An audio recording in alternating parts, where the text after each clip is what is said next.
Imagine controlling a narrow waterway that determines the fate of the world. Sounds like a superpower's dream, right? Welcome to the Strait of Malacca, a critical choke point in the global trade network and the lifeblood of China's economic powerhouse.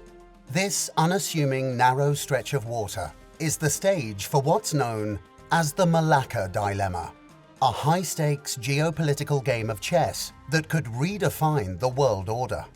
Stick around till the end to discover how this dilemma is reshaping international relations, changing the way nations strategize, and why it has the potential to ignite the next global conflict. Trust me, you won't want to miss this. Well, the term Malacca Dilemma was coined by President Jintao of China in 2003. He was expressing China's apprehension about its heavy reliances on the strait for oil shipments and trade, making it vulnerable to disruptions and blockades. Remember, 80% of China's oil imports pass through these waters, and the significance of the Strait of Malacca extends far beyond China's oil imports. It serves as a vital conduit for global trade, with approximately 40% of global maritime trade passing through this narrow waterway. In the context of China, the strait plays a pivotal role in its economic activities, facilitating about 60% of the country's trade flows. This highlights the criticality of the Strait of Malacca as a key maritime route for both global and Chinese trade. And with the US maintaining a strong military presence in the region, the Malacca Dilemma became a very real concern for China's energy security and economic growth. A concern that, as we'll see, led to some very strategic chess moves on the global stage. But more on that later. Now let's put things into context.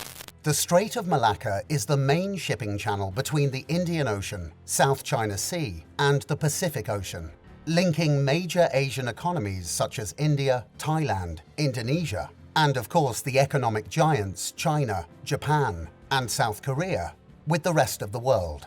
With over 94,000 vessels passing through it each year, it's not only the busiest strait in the world, but also one of the most congested shipping choke points, narrowing to only 2.8 kilometers wide at the Phillip Channel, close to the south of Singapore. Approximately 33% of the world's crude oil and more than 80% of Japan's, as well as China's oil imports, pass through the Strait of Malacca. That's a staggering 1/3 of all oil carried by sea, mainly from Persian Gulf supplies to Asian markets. In 2016, an estimated 16 million barrels per day were transported through the strait, a number estimated to increase to 22 million barrels per day by 2030. Intriguingly, the Strait of Malacca presents a unique challenge due to its minimum depth of 25 meters, which is insufficient for some of the world's largest ships, particularly oil tankers. This limitation has given rise to the term Malacca Max, denoting the maximum size of a vessel that can navigate through the strait. Vessels surpassing the Malacca Max specifications are compelled to take alternative routes, such as the Lombok Strait, Makassar Strait, Sibutu Passage, and Mindoro Strait, which involve detours spanning thousands of nautical miles. Quite a bottleneck, isn't it? Now, the Malacca Dilemma isn't just an intriguing name for a geopolitical conundrum. It's a serious concern for China, a rapidly growing superpower that relies heavily on this narrow strait for its trade and energy supplies. Imagine 8 out of every 10 meals on your dining table arriving through a single door. But what if that door suddenly closes? China's concerns are not unfounded. The strait faces piracy, geopolitical tensions, and potential blockades. These risks lie at the heart of the Malacca Dilemma. And this isn't just China's problem. The dance around the Malacca Strait is a global ballet, with nations like the US, India, and Japan all having their parts to play. The US, for instance, has a significant military presence in Singapore. In theory, they could blockade the strait in times of conflict, effectively throwing a wrench in China's economic machine. India, another major player, oversees the Indian Ocean and has growing naval prowess. Japan, being heavily reliant on the strait for its oil and gas supplies, is also invested in the region's stability.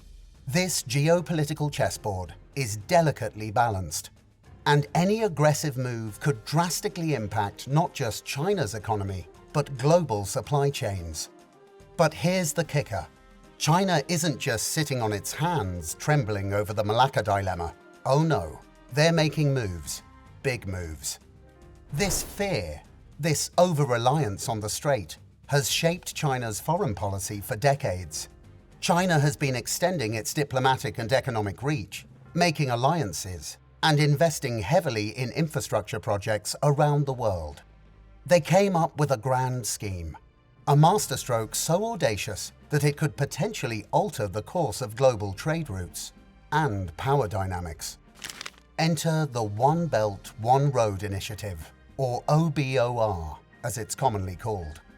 OBOR is China's ambitious project that seems like it's straight out of a global domination strategy game. It's a massive network of land and sea routes connecting China with more than 60 countries across Asia, Europe, and Africa. Think of it as a new age Silk Road, only this time it's bigger, better, and way more intricate. The primary objectives of OBOR? Well, it's a multifold mission. On the surface, it's about fostering trade, stimulating economic growth, and encouraging cultural exchange. But beneath these diplomatic niceties lies a strategic move to overcome the Malacca Dilemma. By developing new routes, China plans to lessen its dependency on this narrow, risky strait, effectively giving them the upper hand in this high-stakes geopolitical chess game. Sounds impressive, doesn't it? But wait till you hear about the countries involved and their unique roles in this grand plan. Here's what every country brings to the table in the vast and ambitious OBOR network. Russia, more than just a neighbor, provides China with 15% of its natural gas, forming a powerful alliance. In the Middle East, China secures its oil needs through partnerships with Iran and Saudi Arabia. Sri Lanka's Hambantota port gives China a strategic advantage in the Indian Ocean, while Pakistan's China-Pakistan Economic Corridor bypasses the Malacca Strait. Central Asia offers alternative trade routes and valuable resources. Africa becomes a growing market for Chinese goods, and Europe entices with technological exchanges. But the panda's footprint isn't all rosy. Taiwan, of course, remains a sticking point. But as we all know, this is a hot topic on its own that we discussed in a previous video. Additionally, environmental concerns and debt trap diplomacy loom, with Sri Lanka and Djibouti finding themselves stuck under this debt trap. So while the OBOR offers tantalizing prospects of growth and development, it also poses significant financial risks for countries that might find themselves ensnared in a web of debt that they can't escape. A word to the wise, always read the fine print. And let's not forget the troubling Uyghur issue in Xinjiang.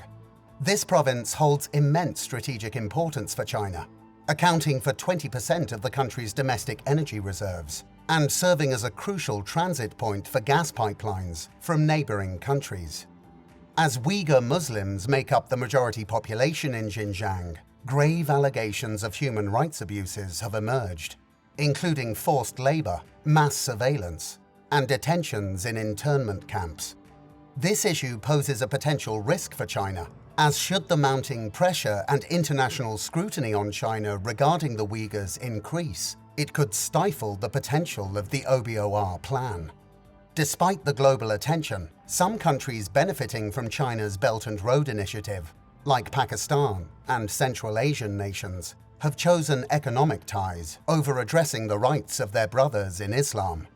This hypocritical silence raises the question of the true cost of prioritizing economic interests over human suffering. Now, as we look ahead, the question becomes, what does the future hold for the Malacca Dilemma and China's role in global geopolitics? Some geopolitical experts speculate that escalating global tensions could lead to a Third World War, with the Malacca Dilemma and South China Sea disputes at the center of the conflict between China and the Quad, a strategic forum comprising the US, India, Japan, and Australia. Potential points of conflict between the Quad and China are numerous. The South China Sea dispute around territorial waters is a potential flashpoint, with multiple Quad nations having vested interests in the region.